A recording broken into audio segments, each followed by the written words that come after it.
Hello, welcome back to Monster Train. Today's episode's coming to you at 12:48 p.m. at a specific time today. Hope you're doing well. I'm doing fine. Nothing much. I am today I feel is the first day of uh starting back to normal, I guess. I don't know, I said it was yesterday, but I actually feel like it's today because now I'm gonna start working on stuff again. I give myself a day of detox. Today I'm gonna play Ex Awoken. I've been doing a little thinking. I actually messaged Dusk, shout out to Dusk, and I asked him his opinion as well. And what he pointed out to me is that because I told him about how I've missed so many endlesses, and he was like, "Yeah, well, sometimes you're like what you have to do sometimes is have Imperialist Queen go sit on the bottom floor alone." And I recognize that. I think I always kind of knew that, where it's like, okay, we're gonna take a few imps, and Queen's gonna go sit on the bottom floor, and she's gonna do something. But I wasn't doing that because I was trying to force her into the winning floor. Today, if I don't get endless, Queen's gonna go sit on the floor alone. I'm gonna pick up some other imp sources. I think that it's hard, but not impossible to play Imperialist without other imp sources. But, we might not even see Imperialist today. But yeah, I feel like I have a better understanding of the champion now, and that's the whole point of the series. So it sucks, but you do have to figure out what you're supposed to do when you miss. Let's begin. Don't forget to like, comment, subscribe. Ex Hellhorned, Ex Awoken. Also, I want to say, Stygian with Ex Hellhorned still really bad. I think it is. You have to treat it as such. It is horrific. Double Barrel, Darkness, Chaste, Ritual, Sting, Impish Scholar. It's not quite as bad as Soul Guard with Exile Hellhorned, but it's still pretty bad. I actually don't hate Concussive Cults here. If I'm gonna have Queen on the bottom floor alone. Yeah, it's also worth mentioning that my randoms gave me Exile Hellhorn Wormkin, which is really bad, and it gave me Exile Hellhorn Stygian, which is really bad. Wormkin a little bit better, but still. I'm gonna go Firestone Housing. Firestone Housing's hard to pass. I think, yeah. Today we're gonna get the Imperialist W today. Didn't expect Imperialist Queen to be as bad as one of the Tethys paths for me, but it is what it is. I can get away with this. I think. The clergy is gonna be a little bit challenging to get through, but I think if I put Queen top floor and I use Queen's Implings to pick these enemies off, I'll be okay. Root Seeds will let me cycle through the deck pretty quickly. You can play the Steward here instead. It's better to save the Queen's Impling for Relentless if possible. My Queen might die here. I don't think she should, because I should draw a Sting and an Impling, but and I did, by the way, I did in fact draw that. It's tough. Now the Sting timing is bad because I wanted to be able to Sting twice here, and I cannot. Well, I guess in reality the only way that I'm gonna take a lot of damage here. This might be too greedy of me, to be honest with you.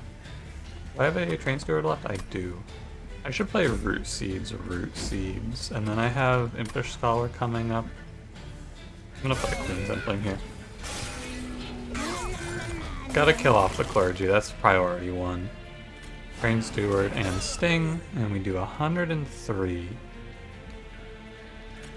This will give me another 20 damage. 123. If I play Root Seeds, I will put him to exactly 20. So, that's fine. Am I out of my mind? Oh, right, no. Yeah, no, that's right. Never mind. I'm wrong. Also, I could have gotten one more damage if I put my... Oh, wait, no. Okay, whatever. I think I did my math wrong. Something looked wrong there. I don't know. Doesn't matter. We survived. I've been doing taking a lot of damage early to get value. I'm gonna go Molting Imp here. And I have Ritual, but Razor Sharp isn't bad. Yeah, I'll take Razor Sharp. It's good to have multiple sources. And then today I'm gonna play Husk Hermit, I think. I've been also a little resistant to playing sweep units in these runs because Shardtail Queen theoretically is also a sweeper. Like, ultimately, Shardtail Queen is made obsolete by this pick, and that's okay. I think that the sweeper with the extra upgrade slot is gonna be the right choice. Let me... I don't know. What do you got here? Oh god, Consumer of Crowns. Oh.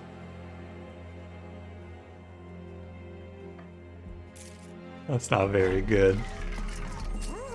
Now, Husk Hermit doesn't really need a plus 25. I can leave him open for multi-strike quick or like multi-strike large stone. Is there money in the middle? No, I think it is worth it to reroll though. 165 is right on the cusp. Ah, too bad.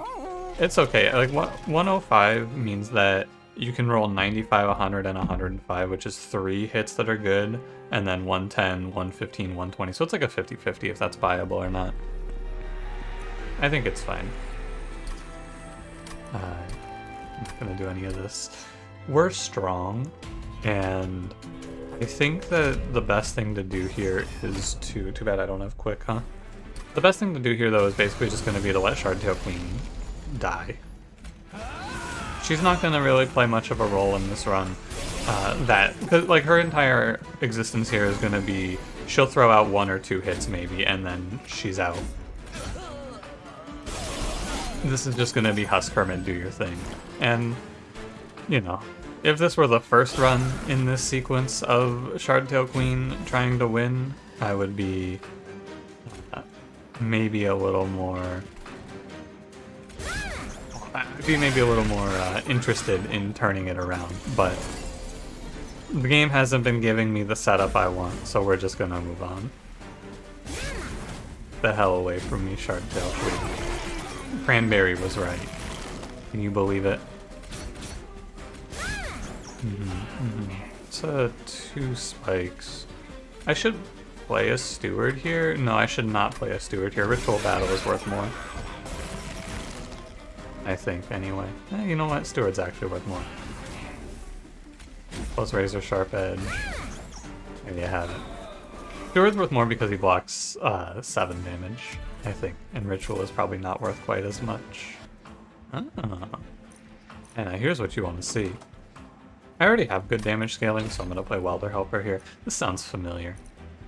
I have good damage scaling. I have no way to recover my health, so if I play too many Razor Sharps, I'm going to have my unit die. I like Steel Enhancer for that effect. Just like one of. And we'll just see if there's a quick in here. Yeah, you know, I'm thinking about it more. I think the best thing to do here is a large stone the Husk Hermit. And a quick. Cool. Just in case you're keeping score, that's 2 more shops without Endless while I'm trying to play Shardtail Queen. And the funny thing is, it's not gonna matter, because like I'm not gonna go to another one. I'm gonna go, was this my 3rd one? That's wild. Anyway, the large stone gets kind of wiped out by Animus of Will, but that's okay. I think. I mean, I took it for the health primarily. The base attack is nice, but it's not that meaningful. Oh wow. Now I really defy Shardtail Queen and I make him Major Refraction Husk Hermit. I think 100 HP with quick and 35 times 3 base. I think it's actually good. And I feel like I do this so much where I go Major Refraction and I go, no, this is good here. And in reality, it's going to be better to put him, like to put 2 or 3 of this unit on the floor and let it go. But I like it when the unit's really big. I also actually really don't think that multiple on the floor is good because they don't have any scaling option. Anyway, my man just goes bottom floor. Shardtail Queen gets to do something in this run now. But from here, unfortunately, this is what I've been trying to avoid, of course. Shardtail Queen is now obsolete. Completely and totally. I'm gonna end turn because this unit wins without me doing anything. He has 103 HP and does 120 damage, so it's not really close for Daedalus here. This got out of control. Now the good thing about this run, and this goes back to something else that I talk about a bit in Monster Train, it was impossible for the steel shops to be bad for me. There's no configuration of 2 upgrades that were bad for me thanks to Pyrestone housing. So Like, Endless on an Imp is good, Large Stone is good, Quick is good, Multi-Strike is good. Large Stone probably the worst of the options, but still good. So, I feel like a part of what I want to try to do in these runs is stack the steel shops in my favor. I honestly just don't want to play Cheater's Hand. I should, because it's Chase Seraph, though, and, like, yeah, I should. I just don't want to. But I'll do it. I was looking for Holdover here for Ritual, alas. I think I should actually just go to removals. And now, hey, you want to go Rally 2 here? Oh, this is a rally run now. No, it's not. I am so strong because baseline I kill heavies with the Husk Hermit before I even scale him. So it's depending on the setup here, it's like depending on what enemy spawns infused, I could probably just win this without playing another card. But that's a bit of RNG, and I'm not gonna be that lazy about it. But like, I feel like I'm okay to move on from Shard Tail Queen because I've learned what I need to learn and what I wanted to learn going into this. I learned a little more about playing Imperialist. In Parade, I don't think there's anything particularly to learn. Royalty, you know, we'll see. We'll see about Royalty. I don't hate a healing card here like Focus Growth. It's okay. It's not a bad idea to take something to heal off of. Oh, mouse. Mouse died for a sec. Emblem of the Exiles is good. Hell's Banners is also good here, but Hell's Banners is good so I can wipe all the imps out of my deck, and I don't think I really need that. Trinket Shop has... There's not really any curses. I'll reroll. Rooted is okay. I actually just don't know if I need it. It doesn't do anything on Chase Seraph, which is one of the 2 fights where it would matter. I'll take it. But I don't think it's great. I feel like it's at the end of this run, that Root Split Mask is worth like 1 removal. It's worth 1 now, but I don't need the removals now. So it's only really worth 1 removal at the end of it all. And yeah, I don't really care. And it's probably going to be more useful to have Root Split Mask than it is going to be to have 1 removal. It's not even worth 1 removal. Basically, what I'm saying here is I'm assuming I'm going to make like enough removals that the cost of removal at the end of this is 300 gold, right? And if I do that, it's going to make sense to just buy Root Split Mask instead. So ultimately, we're getting into the territory of choices that I just don't know if I have to think about because my man does 300 on this fight before the heavies arrive, so we're looking pretty stable here. Yeah, also the +5 per round is good. I just gotta get rid of all these imps so that it's easier to parse my turns now. Also, oh no, Sycophant. You wanna have another glimpse at Monster Train history? I'll give you a good one that I remember still. I remember one of my least favorite relics in the game at the start of the game was the infused mallet. If you remember, that is the 25% chance to deal 5 damage to an enemy when they enter the train, and it was because of Sycophant's Self-Made Harpy. Because in that fight, there was a chance that it would kill the Sycophant, and in the old days, like Monster Train now, much different, as I've said many times, if that Sycophant died on Self-Made Harpy, you probably lost. That shit was like, that was a death sentence. It was crazy how bad it was. So, I always look at it and I go, huh, the Sycophant dies, and usually it just doesn't matter now. A Bone Dog in and in. Oh, Bone Dog. I feel like I haven't seen Bone Dog in a while. Honestly, I could take it here. It's not like I have a whole lot to do anyway. I probably should have taken Bone Dog, but I just want to wipe all the imps out. Now, I should also look ahead. We got 2 temples. Temples I just don't even bother thinking about in my pack shards. I'm probably going to take, honestly, in this run, if I don't see a Purge Stone, I'm probably just gonna do an infusion. I don't care about the days. Now, there is a case to be made for taking Space, because Space would let me play Imp on the top floor, and that Imp would be Welder Helper for 20 armor. I don't think it's that good. I think I'm better off taking Energy to play all my Root Seeds, because eventually I'm just going to draw all Root Seeds. It's almost, like, it's not even a thing. I'm sure it's better to take Energy. I recognize, by the way, that I'm not playing these turns out optimally, and I don't care.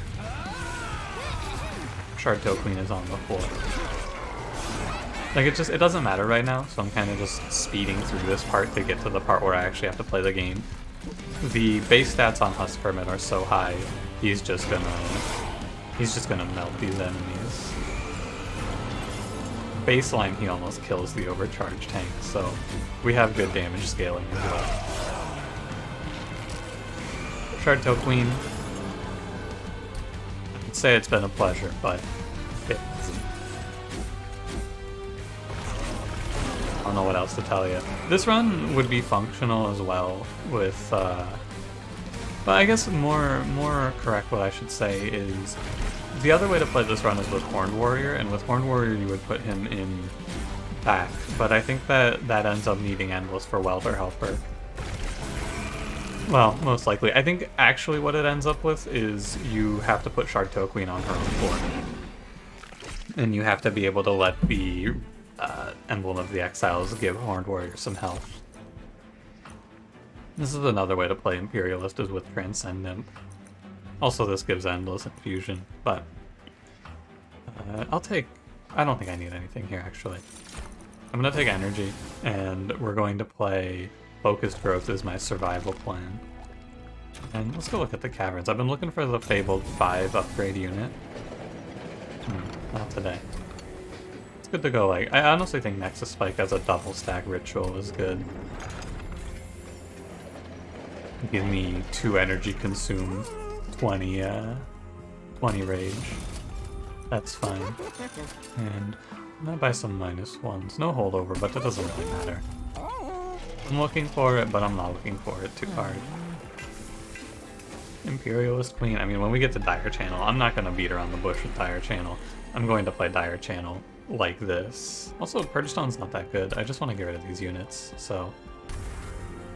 Means Impling into Impish Scholar for my packed shards. I could wait, I guess, and get the rest of my packed shards later, but... Nah. There's a chance I forget. Now, I said I have to slow down here. I was not necessarily truthful with you. I don't think I need to slow down that much. I just need to make sure I play my spells.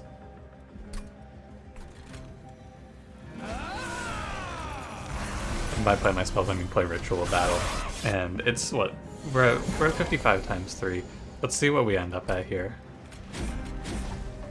By the time they get here. Because I cycle the whole deck in a turn. Or I guess more in 3 turns, in 1 cycle. I cycle the deck in 1 cycle. That's not what I'm trying to say. Hold on. I cycle the deck in the time it takes for the first wave to reach me. So it's pretty consistent to say that I'm going to end up at 140 times 3 by the time the first wave is here. That's 420 damage. That's enough. That's what it comes out to be. It comes out to be enough. I think, yeah, because it's also sweep damage, so the only enemy that poses a threat to this run now is are the mini-bosses. That's all I have to worry about. And the mini-bosses are beat by Root Split Mask, so this ends up being pretty solid. I want to make this other ritual 1 cost. That's what I'm going to do in the last shop. It's actually unplayable right now because it's too expensive. I have too many other good cards to play. I almost draw through the whole deck every turn now. How many cards do I have left? Oh, I'm out of energy. I have 15 cards, so I draw the deck every 1.5 turns. That's pretty good. I'm also pretty sure this is this a one-shot? Or no, this is 3 rounds, right? 3 rounds, yeah. 54 away. Not too bad. I'm willing to hedge my bets here. We're really strong, and Branding Right adds a little bit of certainty. I'm pretty sure I don't need anything, but it doesn't hurt to be 100%, does it? Let me check for Value Stone first. Oh, wow. It's actually here. That's good. So I'm gonna make the rituals both cost 0. I don't mind going over on pack shards here. Double stacking next to Spike is pretty good. I'm actually gonna go ahead and make this, this is 40 rage now? It's better to make ritual free, I think, than anything else. Light's Gift, don't even need it. Faulty Loader, don't even need it. I was wrong about how many removals I was gonna find, though. I've just been spending my money pretty well. Double summons. We'll never know if there was a, yeah, we'll never know if there was an endless on this run or not. However, I know what I believe. 125 pack shards, 125 pack shards, yep. 180 gold, I can't spend anything on. Let's get out of here. I've looked at it like 4 times now, 125 pack shards, because I keep feeling like I'm missing it. I'm not. This is also, I recognize Chase Seraph, but Chase Seraph doesn't matter here. Just make sure I don't play bottom floor. Like, whenever I get confident in a run, I want to play bottom floor. Here, that would not be good. Also, at this point, Cheater's Hand is actually a detriment to this run, because it costs me a card draw. Whenever I draw to 10 now, Cheater's Hand is robbing me of 1, because I have to put it back. Well, technically I have to draw to 11 to be robbed, but you get it. That is a lot of rage. 40 rage is a plus 80.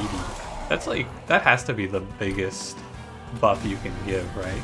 Plus 80? It's kind of ridiculous.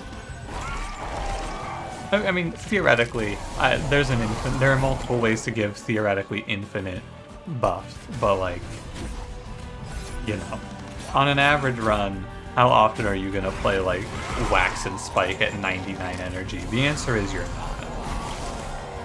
That's the sort of thing that happens to you once because you try to do it and then you realize that it's miserable and you don't do it again. Like here, for example, I am losing a draw because of Cheater's Hand now. I think it was good when I took it, but I didn't need to. If I had thought about it more, I could have said no to Cheater's Hand and been fine. Because you don't really need it. There's not a point in this run where I'm worried about Cheater's Hand. Or I'm worried about missing a draw or anything like that, you know? There's no timing where I'm gonna whip, because the Husk Hermit with the Major Stone is so strong up until Arcus. I don't have to hold anything. I do actually think that the Branding Right was a great choice, though. I was a little unsure. But, yeah, that Branding Right actually saves this fight. I mean, not quite. I would have been fine, I think. No, Branding Right actually wins the run for me. Look at that. Branding Right specifically needed to be in this run for Chase Seraph, and I didn't have the active thought of that, but I had the thought of, you know, one more card to be sure doesn't hurt me, does it? I wasn't actively, because I'm playing too fast to actively think, oh, Branding Right for Chase Seraph, because Chase Seraph's going to cut my rage and Relentless is going to last longer. But I was thinking, you know, one more card doesn't hurt me here. And yeah, I was right. It's negligible. And I think that that's the thing too, when I'm starting to cruise in a run like this, I need to be able to recognize like, oh hey, you know what's okay here? Just take a little something else, because it doesn't hurt me and there's actually going to be a decent amount of damage coming at me. This and Focus Growth, these are like, I gotta make sure I don't get too lost in the, oh, I'm steamrolling here mentality, because I can definitely kill myself if I do. But now we're in the clear, and this is going to be another quick Imperialist run. At the end of this series, I might come back to this champion, but I think that I learned, the most important thing that I learned here is you can't force one idea out of Imperialist Queen.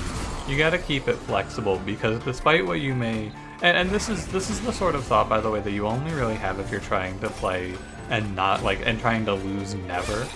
Because in reality,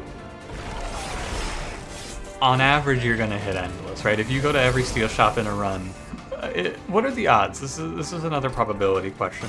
I like to ask these to you guys because I'm okay at estimating probabilities, but it's fun to come up with the actual exact number. What are the odds in a run of Monster Train if you go to 5 steel shops that you don't see endless? And you re-roll, say you re-roll 4 of them. Let's say you go to 5 steel shops counting the first one.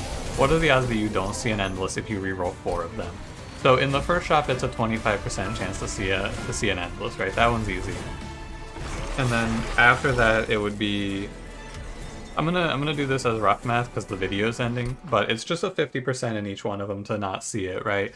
And that's not quite right because it's a little bit different because you have a 1 in 4 times a 1 in 3 because of the exclusivity. But it's like if you go to 4 steel shops, it's 1 in 2, 1 in 4, 1 in 8, 1 in 16. And then it's a 3 and 4 to not see it in the first one, which would give you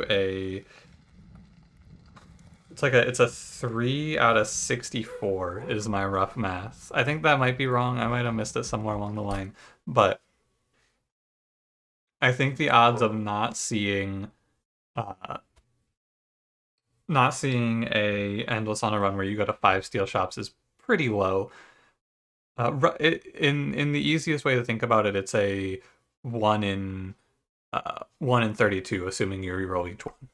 Which, I've played a lot more than 32 runs of Monster Train in my life. So it's inevitably going to happen, but it's hard to know when it's going to happen.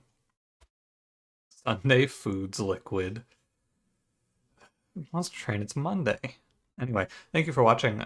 Tomorrow we're going to play Rally. I honestly don't dread it as much as I've had anger with Imperialist. It's not anger, it's just, Anyway, thanks for watching. Don't forget to leave me a like, subscribe if you want to see more. I'll see you in the next one. Have a good one. Goodbye.